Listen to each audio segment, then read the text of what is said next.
merci à tous. Merci de m'avoir souhaité un joyeux anniversaire. Ça me va vraiment droit au cœur, sincèrement. Merci beaucoup à vous, à vous tous. Donc cette troisième journée, c'est une troisième journée quand même assez importante où on était attendu après notre dernier match à la Coupe du Monde. Donc troisième journée qui était important parce que vu les résultats de Rwanda-Bénin, c'était important pour nous de gagner ce match-là pour que sur le plan comptable, qu'on puisse mettre cette équipe du Mozambique à cinq points en attendant de bien préparer le match retour. J'ai envie de dire que sur la physionomie du match, on a fait quand même une première mi-temps comme on désirait, comment on l'a travaillé durant la semaine, comment on a voulu entamer ce match-là, le réaliser dans ce que nous voulions faire. On marque 4 buts, les 3 buts, on récupère le ballon dans leurs 30 derniers mètres, ce qui était très intéressant parce qu'on a voulu que notre bloc soit très haut. Et ça, c'est intéressant. Le seul regret, c'est ce début de deuxième période où pendant 10 minutes ou 15 minutes, on a un petit peu pêché, mais c'est normal aussi. Quand vous prenez 4-0, c'est sûr et certain que l'équipe adverse, quand elle revient avec des opportunités, ils reviennent avec un peu plus d'envie parce qu'ils ont envie de revenir à ce score. Donc je regrette vraiment ce but qu'on ait pris. Mais dans l'ensemble, je pense qu'on a manqué d'efficacité dans cette deuxième période-là où on aurait pu marquer un peu plus. Donc nous allons continuer à travailler, mais en tout cas très satisfait de ce résultat-là parce que ça nous permet de mieux préparer le match retour dans de meilleurs auspices. Merci. À présent, si vous avez des questions. C'est assez intéressant, donc ne pas oublier aussi que Sadio revient d'une blessure de 4 mois et quand vous revenez de blessure aussi, il vous faut un petit peu de temps pour retrouver un peu plus de fraîcheur physique, pour retrouver un peu plus de confiance. Et dans l'ensemble, je trouve que ce qu'il avait à faire, il l'a fait bien et puis il a aidé l'équipe, il a su défendre, il a marqué un but et marquer un but c'est toujours important. J'ai envie de dire qu'il est sur la route de pouvoir revenir à son meilleur niveau et aujourd'hui ce qu'il a fait par moment est très intéressant. Donc très satisfait de sa prestation. Merci. La Dom. prestation de l'équipe. Merci. Dom. J'ai demandé en réalité à nos attaquants, que ce soit Eliman, que ce soit Sadio et Boulaye, c'est de nous apporter de la percussion, des combinaisons. Et si vous regardez bien, que ce soit Pape Matarsar, que ce soit Idrissa Ganegé, ils sont arrivés très très très très proches de Sadio et très proches d'Eliman. Donc on a pu combiner en ayant un Sabali un peu plus bas sur le terrain, Pape Matassar sur le côté droit un peu plus à l'intérieur et un Eliman à l'extérieur. Donc on a pu trouver des combinaisons quand même assez intéressantes. Mais je trouvais aussi de l'autre côté avec Sadio Mané, Idrissa Gana Gueye et de temps en temps Boulaye Dia qui glisse un petit peu sur le côté droit, des combinaisons qui nous ont permis. Et bien sûr Abda qui arrive de derrière. C'est vrai que ces automatismes c'est très important.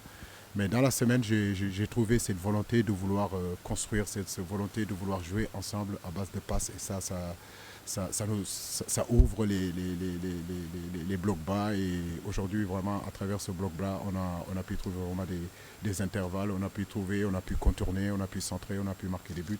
Vraiment très satisfait vraiment du rendement dans l'ensemble de ce match-là. Bah oui, très très très très bien. Soit aujourd'hui Kalilou Koulibaly et aussi Abdellah Nour qui vient de faire sa première titularisation. Abdoulaye Seck a déjà joué avec Koulibaly, mais ils ont joué seulement un seul match.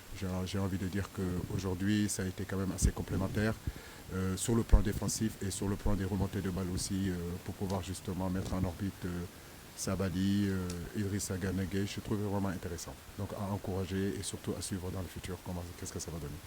Merci. Vous passez le micro à Babacar Ndao. J'ai déjà parlé de ça hier. En réalité, il y a un noyau de joueurs, effectivement, qu'on est ensemble depuis quand même plus de 10 ans. Nos relations, je vous l'ai dit, dépassent aussi l'équipe nationale du Sénégal. Et aujourd'hui, quand je regarde un garçon comme Gana Gueye, je l'ai dit hier, c'est un exemple pour tous les footballeurs professionnels sénégalais, africains aujourd'hui en termes de professionnalisme, en termes d'état d'esprit de gagne, en termes à un moment donné de leadership. J'ai envie de dire que dans cette équipe nationale-là, ce sont des garçons comme ça là, qui ont construit aujourd'hui toutes ces victoires que nous avons fait. Je le disais, Ghana est là depuis pratiquement 2012. Il n'a pas loupé une seule compétition internationale ou continentale ça prouve tout simplement le rendement de ce garçon-là dans cette équipe nationale-là. Et il mérite vraiment les 100 sélections. 100 sélections, c'est pas petit. Hein. Voilà, donc c'est énorme, c'est un record. J'ai envie de dire que j'ai eu la chance d'entraîner des ballons d'or qui ont gagné 2 fois, des joueurs ballons d'or qui ont gagné 2 fois le ballon d'or. Aujourd'hui, j'ai la chance d'entraîner un joueur qui a touché aujourd'hui les centenaires. Écoutez, je suis très heureux d'accompagner Gana Gueye, d'accompagner cette génération qui est magnifique, qui est en train d'écrire l'histoire chaque fois. Et Gana en fait partie. Et c'est un pionnier aujourd'hui de cette génération. Vraiment le féliciter, lui souhaiter une longue vie, une bonne santé, vraiment parce qu'il donne tout pour son pays. Et il n'a jamais rechigné. C'est le premier à venir en sélection. C'est le dernier à quitter. Vraiment une très bonne mentalité. Et quand on est entraîneur, on a besoin aussi de ces garçons-là. Merci coach. Oui, au suivant, après. Ça a toujours été là, mais comme je l'ai dit, quand vous prenez l'axe central aujourd'hui, Koulibaly, Abdou Diallo qui ont traversé la CAN 2022, une défense quand même assez solide.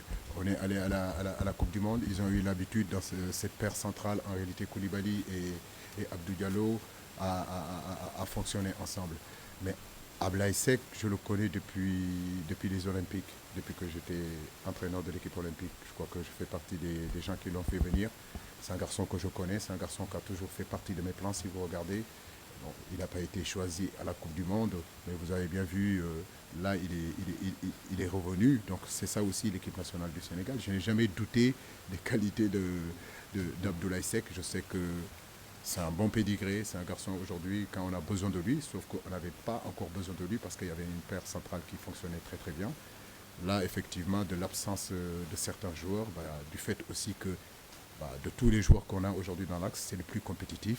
Moussa Niakhaté revient de blessure il y a seulement quelques semaines, donc je pense que la logique, la cohérence, aujourd'hui, l'objectivité aujourd'hui, c'est de faire jouer Abdoulaye Seck. Maintenant, comme je dis, la concurrence est là. Moussa Niakhaté, c'est un joueur qui est capable de jouer. Et tant mieux pour l'équipe nationale du Sénégal, sans compter d'autres qui sont absents. Ne pas oublier qu'il y a eu beaucoup d'absents dans cette équipe-là. Mais n'empêche qu'on a pu jouer. Les joueurs qui étaient là ont fait le maximum, ont donné une bonne prestation. Je crois que c'est ça aussi l'équipe nationale du Sénégal. La concurrence existera tout le temps parce que c'est ce qui permettra à tous les joueurs de relever son niveau de jeu. Donc féliciter les garçons qui sont rentrés aussi, que ce soit Pathé, que ce soit Crépin, que ce soit Habib. Et c'est ça une équipe, c'est ce qu'on a besoin, que chacun soit concerné et que chacun œuvre pour que l'équipe nationale gagne ses matchs et surtout gagne des trophées. C'est ça qui est important, c'est cette mentalité qu'il faut garder. Oui. Bonsoir coach et félicitations. Les matchs se suivent et se ressemblent pas, ça c'est sûr et certain. Maintenant on va digérer on va laisser passer cette victoire-là rapidement, de récupérer et de se concentrer justement pour le deuxième match. Je sais que ça ne sera pas facile parce qu'on va à Maputo, on aura vraiment pratiquement 10 heures, 12 heures, 15 heures de vol. Arriver là-bas, bien sûr qu'ils auront à cœur aujourd'hui de ne pas répéter les mêmes erreurs et ne pas faire les mêmes erreurs qu'ils ont commis quand ils ici. Maintenant, comme je le dis, nous sommes le Sénégal et partout où nous allons, on a cette envie d'aller gagner. Et nous irons en tout cas à Maputo pour faire le meilleur résultat possible. Gagner nous permet définitivement de nous qualifier, donc nous sommes conscients de ce qui nous attend. C'est une finale pour nous. Et on va bien le préparer, mais pour l'instant on récupère. Mais je crois que l'état d'esprit n'a pas changé. Aujourd'hui on a des conquérants, on a des guerriers qui sont capables de traverser, de bourlinguer partout dans l'Afrique et exister. Et ça c'est aussi la nouvelle mentalité de l'équipe sénégalaise et du footballeur sénégalais. Donc on ira là-bas en tout cas pour faire le meilleur résultat possible. Merci. Oui. Vous présentez s'il vous plaît. C'est ce que je disais tout à l'heure, c'est un match qu'on a plutôt bien abordé et comme je l'ai dit, dans cette première période, on a pu marquer 4 buts. Sur les 3 buts, ce sont des récupérations hautes, comme les consignes qu'on a données, d'aller les chercher très haut, parce que c'est une très belle équipe, capable de jouer, de sortir les ballons derrière. Techniquement, c'est une très belle équipe. Mais je suis conscient aussi que la réalité d'aujourd'hui ne sera pas la réalité à Maputo. Maintenant, comme je dis, ce groupe-là a de l'expérience, a l'habitude de voyager. Nous allons vers un match très compliqué parce qu'on sera attendu à Maputo et nous sommes conscients que Maputo est une place aussi difficile à aller gagner. Mais comme je l'ai dit, ça fait quand même des années et des années que cette équipe-là joue ces genres de matchs-là et nous allons là-bas en tout cas avec beaucoup de confiance et surtout avec beaucoup d'humilité parce que nous savons que les matchs ne seront pas les mêmes. Okay, as you know, they managed to score the